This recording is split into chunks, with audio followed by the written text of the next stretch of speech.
Could learn from this guy. He's a goddamn one-man slaughterhouse. That's what he is.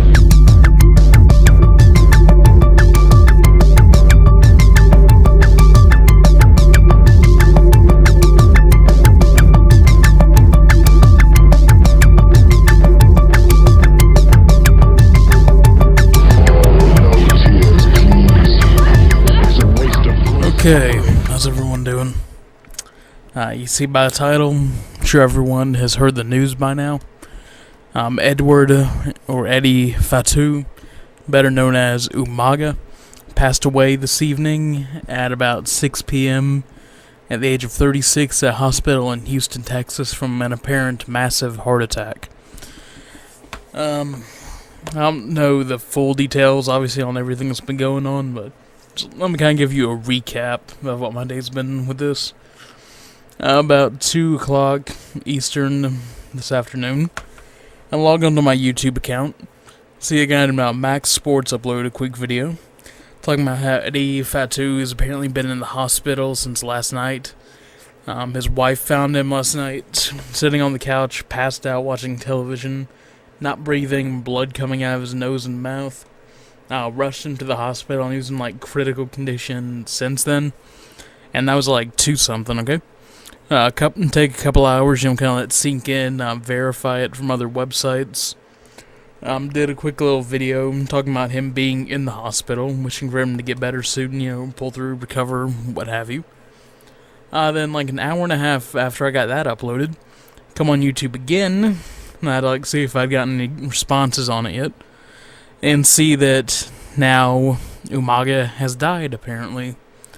According to the video I saw, again from Max Sports, updating the Umaga situation, saying that he passed away from a massive heart attack in the hospital. And, yeah, it's a damn shame. It's really sad, especially looking back over these last 10 years.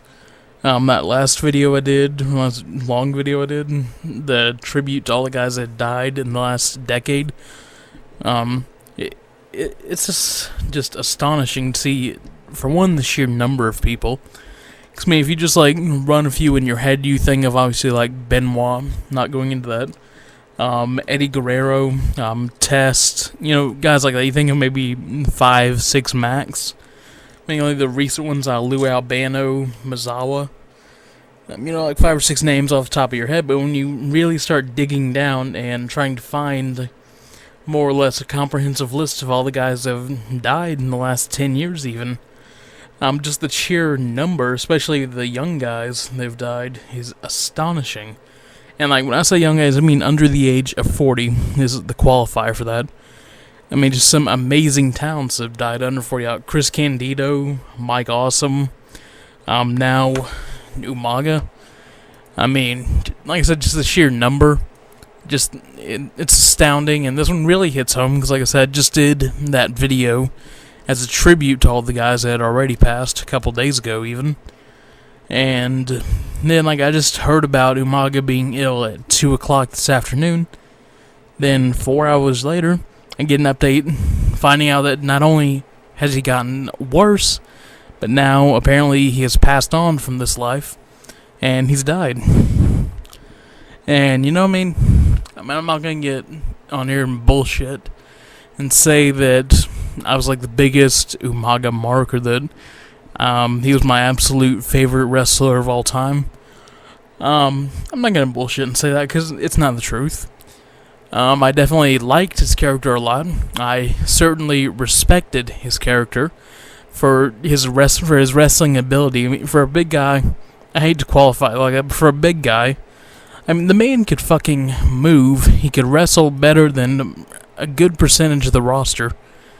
And, to lose a talent like that, we only just saw the guy in June when WWE released him. And he was wrestling, I think, last week on the Hulkamania tour in Australia. He had his last match, I think, with Ken Anderson, Mr. Kennedy, if you don't know. And, yeah, it's just amazing to think that only a week ago he was down in Australia wrestling. And by all accounts, from people that have talked, they're close friends of his, or family members, or people that knew him, other wrestlers, saying that from what they could tell, he was in perfect health only a few days ago. And now for him to have like 2 massive heart attacks apparently in the span of only a day, and now he's gone, it makes you think. And also, just looking back, also, just all the wrestlers that have died over the last 10 years. Like that list, I got probably 40-something names. I know I missed probably 10 or 15 guys, which is really, really sad that I missed that many, and that there's that many to miss. And, just like I said earlier, the sheer number of guys, especially the sheer number of talented young guys, especially like the last decade, it's been very apparent that all these guys have been dying young. It's either been related to like an enlarged heart because of steroid use and abuse, a drug overdose, a couple of suicides, maybe a murder or like a car accident or something. But the majority have been because of either an overdose from illegal drugs or prescription drugs being abused, or as a result of steroid abuse. Now, I'm not going into any speculations as to what the overall cause may have been. I'll let you wait for that for yourselves, wait for the toxicology and whatever to come out. But yeah, like, Umaga, rest in peace, brother. My best wishes go out to his friends and his loved ones. Rest in peace, man. Today, the wrestling world has lost another great young talent. I'm out.